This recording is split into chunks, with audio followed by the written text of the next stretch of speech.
रात के करीब 11 बजे का समय था। सड़कों पर सन्नाटा फैला हुआ था। हल्की हल्की ठंडी हवा चल रही थी और स्ट्रीट लाइट्स की मध्यम रोशनी चारों तरफ बिखरी थी। इसी सन्नाटे में लाल सलवार सूट और पीला दुपट्टा पहने एक जवान और खूबसूरत लड़की सड़क के किनारे किनारे धीरे धीरे चल रही थी। उसकी चाल में आत्मविश्वास था, लेकिन चेहरे पर मां की तबीयत की चिंता साफ झलक रही थी। वह कोई आम लड़की नहीं थी, वह थी आईपीएस ऑफिसर आयत खान। इस समय वह ड्यूटी पर नहीं, बल्कि अपनी मां की दवा लेने एक डॉक्टर के घर जा रही थी। सड़क के मोड़ पर पहुंचते ही आयत की नजर अचानक किनारे पर पड़ी। वहां 3-4 हवलदार और थाने के इंस्पेक्टर खान बैठे थे। उनके चेहरों पर अजीब सी गंभीरता थी और आयत के कदम धीरे हो गए। उनके सामने शराब की बोतलें खुली पड़ी थीं और मोबाइल पर तेज आवाज में गाने बज रहे थे। सब ऊंची आवाज में ठहाके मार रहे थे, गंदी फपियां कस रहे थे और पूरी तरह नशे में चूर थे। जैसे ही इंस्पेक्टर खान की नजर आयत खान पर पड़ी, उसकी आंखें चमक उठी। उसने बगल में बैठे एक हवलदार को ठोकर मारते हुए कहा, ओए देखो तो, इतनी रात को कौन सी हसीन परी चली आ रही है, चलो थोड़ा मजा लेते हैं। यह सुनकर बाकी हवलदार भी कुटिल हंसी हंसने लगे। उन्हें जरा भी अंदाजा नहीं था कि सामने खड़ी यह लड़की कोई आम राहगीर नहीं, बल्कि उनके ही जिले की आईपीएस ऑफिसर है। आयत खान ने जब यह सब देखा तो वह कुछ क्षण के लिए ठिठक गई। उसने गहरी सांस ली और सीधे कदम बढ़ाते हुए उनकी ओर बढ़ी। तुम लोग पुलिस होकर यह सब कर रहे हो, खुलेआम सड़क पर बैठकर शराब पी रहे हो, गंदे गाने बजा रहे हो। सरकार ने शराबबंदी लागू की है और तुम खुद ही कानून तोड़ रहे हो। अगर तुम लोग ही ऐसी हरकतें करोगे तो जनता से क्या उम्मीद की जा सकती है? आयत ने सख्त लहजे में कहा। आयत के स्वर में ऐसी दृढ़ता थी कि बाकी हवलदार एक पल को खामोश हो गए, मगर इंस्पेक्टर खान पर इसका कोई असर नहीं हुआ। वह लड़खड़ाते हुए उठा और आयत के सामने आकर खड़ा हो गया। उसकी आंखों में नशा और हवस दोनों साफ झलक रहे थे। अरे मैडम, आप कहां जा रही हो इतनी रात को? बड़ी खूबसूरत लग रही हो, जरा हम पर भी अपनी नजरें डालो ना, हम भी तो तुम्हारे दीवाने हो सकते हैं। इंस्पेक्टर खान ने बेहुदा हंसी के साथ कहा और आयत का हाथ पकड़ने की कोशिश की। आयत का गुस्सा उबल पड़ा। उसने अपना हाथ झटकते हुए कहा, देखिए इंस्पेक्टर, मैं आपको इज्जत देती हूं इसलिए चुप हूं, लेकिन आप लोग बहुत बड़ी गलती कर रहे हैं। मैं इस पूरे मामले की रिपोर्ट दर्ज करवाऊंगी। यह सुनकर इंस्पेक्टर खान ठहाका मारकर हंसा। रिपोर्ट? अरे पूरा थाना मेरा है, मैं ही इस थाने का मालिक हूं और अगर मैं चाहूं तो तुम्हें अभी गिरफ्तार करवा सकता हूं। तुम क्या कर लोगी, समझे ना? इतना कहकर उसने जोर से आयत का हाथ पकड़ लिया और पास खींचने लगा। ज्यादा जुबान चलाएगी तो अभी जुबान खींच लूंगा। इंस्पेक्टर खान गुर्राया। आयत के पैरों तले जमीन खिसक गई। उसने सोचा भी नहीं था कि एक थाने का इंस्पेक्टर इतना गिर सकता है, मगर अगले ही पल उसने खुद को संभाला और दृढ़ स्वर में बोली, आप हद पार कर रहे हैं, सुधर जाइए वरना मैं आप सबको निलंबित करवा दूंगी। मुझे कमजोर मत समझिए, आप लोगों को पता नहीं कि मैं कौन हूं, इसलिए मुझे टक्कर मत दीजिए। मगर इंस्पेक्टर खान ने उसकी बातों पर जरा भी गौर नहीं किया। उल्टा उसने आयत को और कसकर अपनी बाहों में खींच लिया। तुम हमें सस्पेंड करवा सकती हो, तुम अपने आप को समझ क्या रही हो? इंस्पेक्टर खान ने झर उगलते हुए कहा। बस, आयत का धैर्य जवाब दे गया। उसने पूरे जोर से इंस्पेक्टर खान के गाल पर एक जोरदार थप्पड़ जड़ दिया। थप्पड़ इतना भारी था कि इंस्पेक्टर खान लड़खड़ा गया। गुस्से में तिलमिलाते हुए उसने पास पड़ी शराब की बोतल उठाई और पूरी ताकत से आयत के हाथ पर दे मारी। बोतल के टुकड़े आयत के हाथ में धंस गए। खून बहने लगा। दर्द के मारे उसकी सांसें तेज हो गईं, मगर इंस्पेक्टर खान वहीं नहीं रुका। उसने आयत को धक्का देकर पास खड़ी मोटरसाइकिल के किनारे पटक दिया। आयत दर्द से कराह उठी। उसके दिमाग में सिर्फ एक बात घूम रही थी, अगर मैंने अभी कदम पीछे खींचे तो यह दरिंदे और आगे बढ़ेंगे। वह जमीन पर गिरते हुए भी संभली। आंखों में गुस्से और इरादों की आग लिए उसने अपने फोन की तरफ हाथ बढ़ाया, मगर तभी इंस्पेक्टर खान ने उसका फोन झटक कर फेंक दिया। अब माहौल और खतरनाक हो चुका था। बाकी हवलदार भी खड़े हो गए और घेराव करने लगे। आयत समझ गई कि अब यह मामला सिर्फ बहस का नहीं, जान की बाजी का हो सकता है। रात की उस घटना के बाद आयत खान का पूरा शरीर दर्द से कराह रहा था। हाथ से खून अब भी रुक रुक कर बह रहा था, लेकिन उसके मन में गुस्सा और आक्रोश किसी भी दर्द से ज्यादा तेज था। वह बमुश्किल खुद को संभालते हुए तेजी से वहां से भागी और सीधा अपने घर पहुंची। दरवाजा बंद करते ही वह बिस्तर पर बैठ गई। उसके कानों में अब भी इंस्पेक्टर खान की गंदी बातें गूंज रही थीं। उसकी आंखों में गुस्से के साथ साथ बेबसी भी थी। हमारे जिले के थाने में ऐसी हरकतें हो रही हैं और कोई आवाज तक नहीं उठाता। न जाने यह लोग कितनी लड़कियों को इस तरह परेशान करते होंगे। पब्लिक अगर शराब पी ले तो उसे पीट पीट कर लॉकअप में डाल दिया जाता है, लेकिन जब पुलिस वाले खुद नशे में सड़क पर दरिंदों की तरह घूम रहे हों तो उन्हें कौन रोकेगा। लेकिन नहीं, अब मैं चुप नहीं रहूंगी, इन लोगों को सबक सिखाकर रहूंगी। आयत की आंखों में दृढ़ता झलक रही थी। उसने मन ही मन कसम खाई, इन्हें सस्पेंड करवा कर रहूंगी। हर उस लड़की को इंसाफ दिलाऊंगी जो इनकी दरिंदगी का शिकार हुई होगी। पूरी रात वह नींद की एक भी गोली नहीं ले सकी। सुबह होते ही उसने अपना एक प्लान बनाया। उसने अपने बचपन की सहेली रेशमा को फोन लगाया। रेशमा से उसकी गहरी दोस्ती थी और वह आयत की बात मानने में कभी पीछे नहीं रहती थी। आयत ने पूरी घटना और अपने प्लान के बारे में रेशमा को विस्तार से बताया। रेशमा ने बिना एक पल गंवाए उसकी मदद के लिए हाँ कर दी। अगली रात योजना के मुताबिक रेशमा को बिल्कुल साधारण लड़की की तरह तैयार किया गया। साधारण सलवार सूट पहनकर वह धीरे धीरे सड़क के उसी रास्ते पर चलने लगी जहां पिछली रात इंस्पेक्टर खान और उसके हवलदार शराब पी रहे थे। आयत भी वहां मौजूद थी, लेकिन इस बार वह दूर एक पेड़ के पीछे छिपकर खड़ी थी।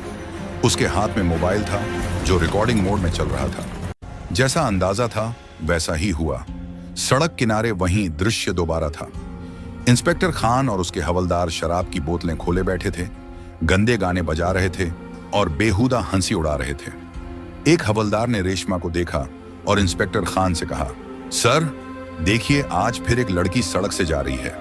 इंस्पेक्टर खान ने आंखें तरेरी और मुस्कुराया, ओह, लगता है आज किस्मत हमारे साथ है। चलो आज इसे नहीं छोड़ेंगे, मजा लेंगे। वे सब उठकर रेशमा के पास पहुंचे। रेशमा घबराई सी खड़ी हो गई।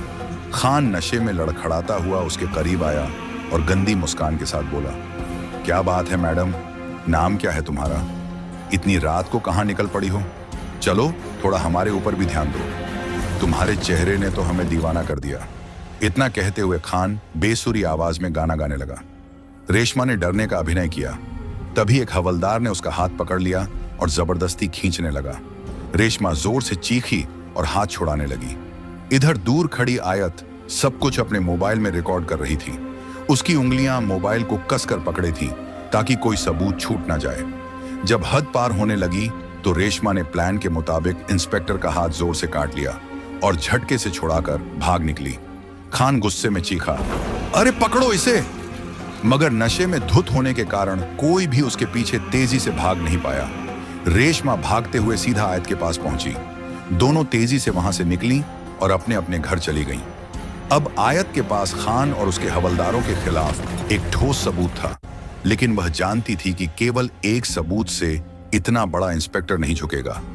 उसे और सबूत चाहिए थे ताकि साबित हो सके कि यह लोग सिर्फ नशे में हरकतें नहीं करते, बल्कि बार बार ऐसी घिनौनी हरकतों को अंजाम देते हैं। आयत ने सोचा, अगर मुझे इन्हें गिराना है तो इनके हर अपराध का पूरा सबूत चाहिए। मैं पीछे नहीं हटूंगी। दूसरी तरफ इंस्पेक्टर खान और उसके हवलदार बेखबर थे। उन्हें जरा भी अंदाजा नहीं था कि उनके खिलाफ एक बहुत बड़ा जाल बिछ चुका है। आने वाले दिनों में उनकी जिंदगी का सबसे बड़ा तूफान उन पर टूटने वाला था, और यह तूफान खुद उनकी ही करतूतों से पैदा हुआ था। रात का सन्नाटा फिर से लौट आया था।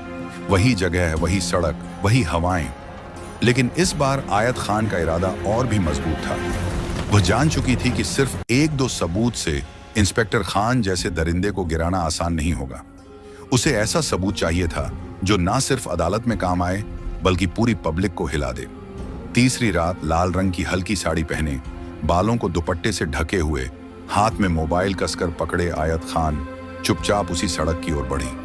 वह जगह अब उसके लिए डर का प्रतीक नहीं, बल्कि मिशन का मैदान बन चुकी थी। दूर से ही उसने देखा, वही दृश्य था। इंस्पेक्टर खान और उसके हवलदार सड़क किनारे बनी टूटी फूटी झोपड़ी के पास शराब की बोतलें खोले बैठे थे। मोबाइल पर गाने बज रहे थे और उनके बीच बेहुदा हंसी मजाक जारी था। आयत ने गहरी सांस ली और झाड़ियों के पीछे छिपते हुए मोबाइल का कैमरा ऑन किया। वीडियो रिकॉर्डिंग शुरू हो गई। करीब 2 मिनट तक उसने हर चीज कैद की। बोतलें, हंसी, गालियां और इंस्पेक्टर खान का शराब में चूर गिरा हुआ चेहरा। जब उसे लगा कि सबूत पर्याप्त है तो वह तुरंत घर लौट आई। घर पहुंचकर उसने मोबाइल को अपने सामने रखा और उस वीडियो को कई बार देखा। हर बार उसका गुस्सा और बढ़ता जा रहा था। ये लोग पुलिस की वर्दी में दाग हैं, इन्हें बचाने वाला कोई नहीं होगा। अब ये सबूत इन्हें बर्बाद कर देगा, उसने खुद से कहा। लेकिन आयत को पता था कि सिर्फ वीडियो रिकॉर्डिंग से मामला नहीं बनेगा। खान के रसूख बड़े थे, थाने के कई लोग उसके इशारों पर चलते थे। उसे सस्पेंड कराने के लिए सिर्फ सबूत ही नहीं, पब्लिक सपोर्ट और बड़े अफसरों की मदद भी चाहिए थी। अगले दिन सुबह आयत ने अपने पड़ोस की कुछ भरोसेमंद महिलाओं और बुजुर्गों को घर बुलाया। उसने उन्हें वीडियो दिखाया। वीडियो देखकर सबका खून खौल उठा। एक बुजुर्ग बोले, मैडम, अगर हमारे जिले के पुलिस वाले ऐसे काम करेंगे तो जनता कहां जाएगी? आप बिल्कुल सही कर रही हैं, हम गवाही देने को तैयार हैं। दूसरी ओर एक महिला ने कहा, मैडम, आप जैसे लोग ही हमारी उम्मीद हैं, आप जो कहेंगी हम करेंगे। आयत के चेहरे पर हल्की मुस्कान आई। उसे समझ आ गया कि पब्लिक सपोर्ट मिल चुका है। अब बारी थी अगला कदम बढ़ाने की, बड़े अफसरों तक पहुंच। आयत जानती थी कि खान को सीधे पकड़वाना आसान नहीं। अगर वह सीधे थाने जाती और शिकायत करती तो मामला दबा दिया जाता। इसीलिए उसने तय किया कि वह सीधे जिले के डीएसपी, फिर एएसपी और जरूरत पड़ी तो डीएम तक जाएगी। सबूत तैयार करके वह सबसे पहले डीएसपी गफ्फार खान के ऑफिस पहुंची। गफ्फार खान एक सख्त और ईमानदार अफसर माने जाते थे। आयत ने उन्हें पूरा वीडियो दिखाया और पूरी घटना विस्तार से सुनाई। डीएसपी वीडियो देखकर हैरान रह गए। मैडम, यह मामला बहुत बड़ा है। खान का नाम कई बार सामने आया है, लेकिन आज तक कोई ठोस सबूत नहीं था। आपने कमाल कर दिया, उन्होंने गंभीर स्वर में कहा। सर, मैं चाहती हूं कि इस मामले को दबाया ना जाए। मैं खुद गवाही दूंगी, आयत ने दृढ़ स्वर में कहा। डीएसपी ने हामी भरी। आपको मेरी पूरी मदद मिलेगी, लेकिन हमें और सबूत चाहिए ताकि कोई लूप होल ना बचे। यह सुनकर आयत ने अपने अगले कदम के बारे में बताया। सर, मैं एक और रिकॉर्डिंग करूंगी, इस बार ऑडियो भी, साथ ही कुछ स्थानीय लोगों को साथ लेकर स्टिंग करूंगी ताकि कोर्ट में मामला टिक सके। डीएसपी ने योजना पर सहमति जताई और कहा, आपको सुरक्षा भी दी जाएगी और हाँ, मामले को मैं खुद एसपी साहब तक पहुंचाऊंगा। उस रात आयत ने एक और योजना बनाई। इस बार उसने पड़ोस के 2 भरोसेमंद लड़कों और एक महिला को अपने साथ लिया। उन्होंने तय किया कि महिला सामान्य राहगीर बनकर वहां से गुजरेगी और बाकी 2 लड़के थोड़ी दूरी पर खड़े रहेंगे। आयत खुद कैमरे के साथ तैयार रही।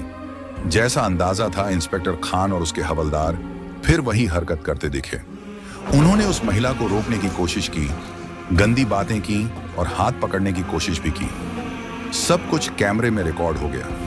इस बार आयत के पास वीडियो प्लस ऑडियो दोनों सबूत थे।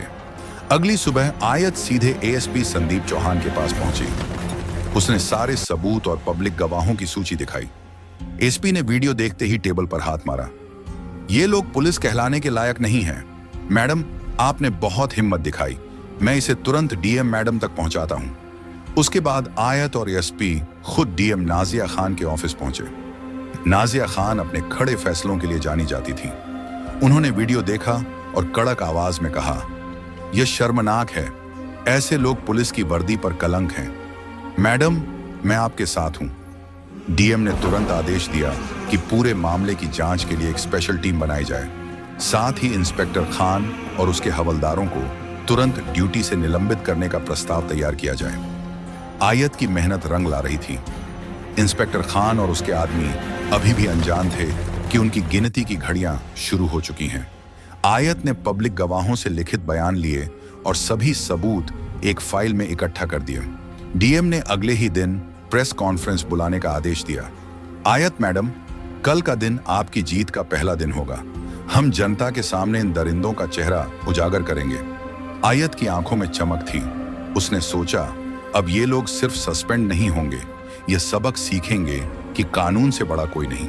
अगली सुबह शहर में हलचल मच चुकी थी। आयत खान ने जैसे ही डीएम के आदेश पर सारे सबूत सौंपे, मामला रफ्तार पकड़ गया। डीएम नाजिया खान ने उसी दिन सुबह जिले के सबसे बड़े कॉन्फ्रेंस हॉल में प्रेस मीटिंग बुलाई। खबर फैलते ही मीडिया, पब्लिक और तमाम पुलिस अधिकारी वहां जुट गए। आयत ने अपने हाथ में वह फाइल कसकर पकड़ी हुई थी जिसमें पिछले 3 दिनों में जुटाए गए सारे वीडियो, ऑडियो रिकॉर्डिंग्स और पब्लिक के लिखित बयान थे।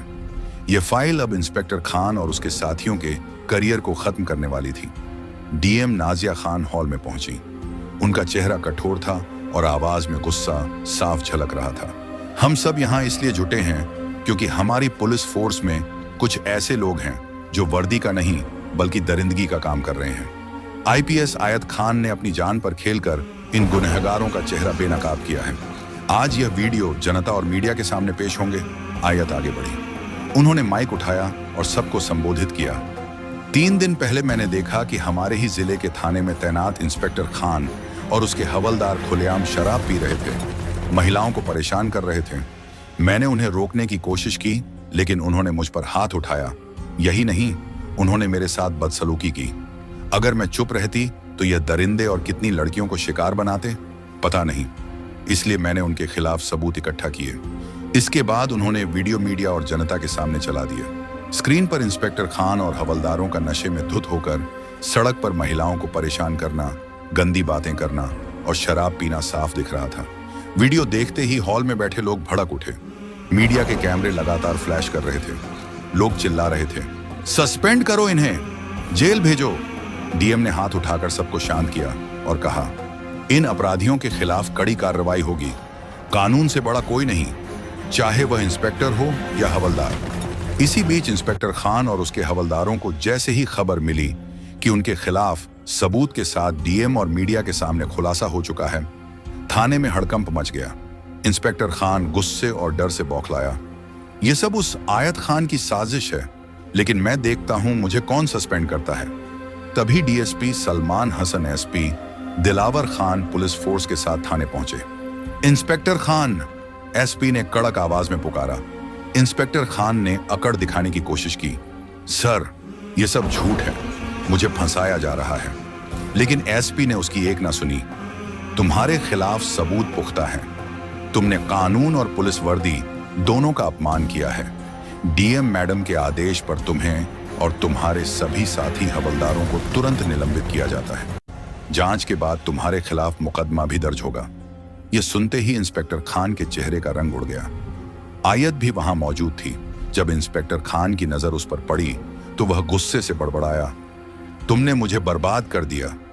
आयत ने शांत लेकिन सख्त आवाज में कहा, नहीं इंस्पेक्टर, तुमने खुद को बर्बाद किया है, कानून से ऊपर कोई नहीं। एएसपी ने आदेश दिया, हथकड़ी लगाओ। इंस्पेक्टर खान और उसके हवलदारों के हाथों में हथकड़ियां डाली गईं। थाने के बाकी पुलिसकर्मी यह सब देखकर शर्म से सिर झुका लिए। उस दिन के बाद से थाने में बहुत सुधार हुए। अब सारे पुलिसकर्मियों को समझ आ चुका था कि यह वर्दी किस लिए बनी है और इसका काम क्या है। उस दिन के बाद सिर्फ थाना ही नहीं, पूरा शहर बदल गया। दोस्तों, अगर आपको यह वीडियो पसंद आया है तो प्लीज वीडियो को लाइक कीजिए, ज्यादा से ज्यादा शेयर करें और हाँ, हमारे चैनल इंटर स्टोरी टाइम को सब्सक्राइब करना ना भूलें।